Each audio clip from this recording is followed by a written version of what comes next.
Labą dieną. Sveiki, kaip gyvenat? Aš gyvenu puikiai. Ačiū, kad klausite. Noriu staigiai rašyti greitai, pasistengsiu jūsų brangaus laiko netimti. Norėjau rašyti antrą dalį, kur rašiau apie baimės, dviejų dalykų, kur aš bijodavau, kai buvau mažas. Ir norėjau dabar rašyti antrą dalį.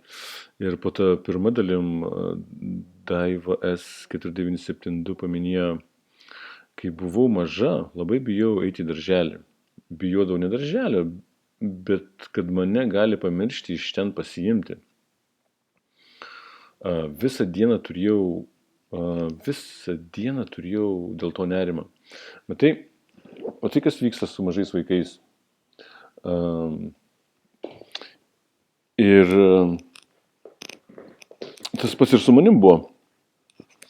Aš labai mažai atsimenu iš darželio laikų, kas ten vyko, kaip, kas, kur.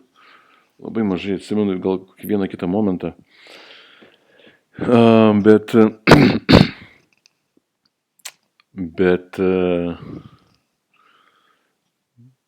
matai, ką jin rašo. Visą dieną turėjau dėl to nerimą. Bijojau, kad gali pamiršti iš ten pasimti. Įsivaizduoji? Tai jeigu tos mintis vaikui įstringa ir jisai patiki labai stipriai tuom ir vystosi trauma, iš tų laikų, iš mažų dienų vystosi tos traumos, kur dabar daug žmonės šneka, žinai. Tas traumos, vaikystės trauma, bla, bla, bla. Ir aišku, mes paskui užaugam, 6, 7, 10, 15 metų ir kažkaip tai viskas pasimiršta, ne, bet ta trauma yra ten viduj. Jeigu dar vaikas labai stipriai patiki, labai stipriai nerimauja, tai iš viso prikimba labai stipriai. Kai kurie vaikai atbėga į darželį, žinai, žinau iš tikrųjų vieną tokį tą vaiką, kur atbėga į darželį, pasikabina visus draugus, išbučiuoja ir eina žaisti, viskas tvarkoja, ne? Bet mano atveju ir Daivos atveju, ir jeigu pas tave kažkoks toks atvejis buvo, prašyk, žinai, nebijok, drąsiau, aš nesikandžiu. Būtų labai įdomiai sužinoti, žinai. Tai aš paskui, kaip minėjau, kitam įraše, aš paskutinius 4,5 metų labai stipriai paaugau dvasiškai, sužinojau, kas yra kas, kaip kas vyksta ir taip toliau ir panašiai. Kas mes tokie esam, ko mes šitiem ir ką mes čia darom ir kiek ilgai darysim ir taip toliau ir panašiai. Ir dabar matau, kas yra kas, kodėl mes vaikai darželyje bijom. Mama veda į darželį, mamis palieka ir išvaro į darbą, žinai, visai dienai ir ten keliems metams, ne? Ir kiekvieną dieną taip pat. Paprasčiausiai vaikas labai stipriai pririštas yra energetiškai prie mamos. Mama yra atsakinga už vaiką iki 12 metų. Ir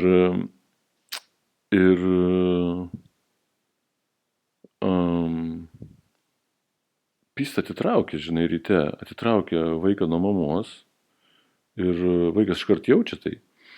Tos mintis ir pradeda pergyventi, bet tos mintis, tos blogos mintis iš tikrųjų yra ne vaiko. Iš tikrųjų yra iš išorės, iš eterinio lauko transliuojamos visokių ten, kaip pasakyti, iš eterinio lauko šiukšlių visokių transliuojamos vaikui. Ir jeigu vaikas patiki, taip ir vystosi, žinai, tos visokios šiukšlės vis didėja, daugėja jų ir vaikas taip tą traumą laiko visą gyvenimą, netgi dabar vyrų pilna vaikšto su traumom ir nežinau, ir mes paprasčiausiai net nesuvokiam, nematom ir nepastebim, kad tai yra, veikia tam foniniam režime, žinai, ir pastoviai yra, žinai. Ir problema čia didelė problema ir nežinom, kaip pašalinti. Tai va, čia yra ne mūsų, reikia iš karto atmesti, žinai, o geriausias variantas tai būtų, ar nebūtų geriausias variantas va tas, žinai, mamai su vaikais vaikščioti žvyrkeliu ir uostyti šalikėlės gėlės, žinai, ir džiaugtis gyvenimo, ne? Aš nieko čia nekaltinu, čia nekalti nei mes, nei mūsų tėvai, nei dar kažkas iš mūsų visuomenės. Čia kalta yra sistema, kuri pastatyta yra, kaip čia pasakyti, gal biškai per daug pasakoju, tame eterinėme lauke. Ir tos visos šiukšlės, kur transliuoja mums tai visi interferentai eteriniam lauke, kur transliuoja mums, čia yra jų kaltė, žinai, ir mums reikia uždrausti visą tai.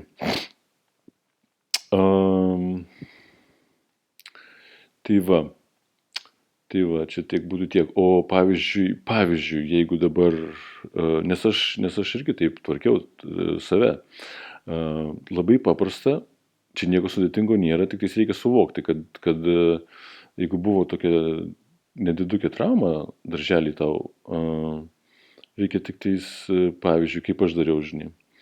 Aš mintimis nuėjau į tą momentą, kai aš prisiminiau save, žinai, toj vietoj, tam momente, darželį,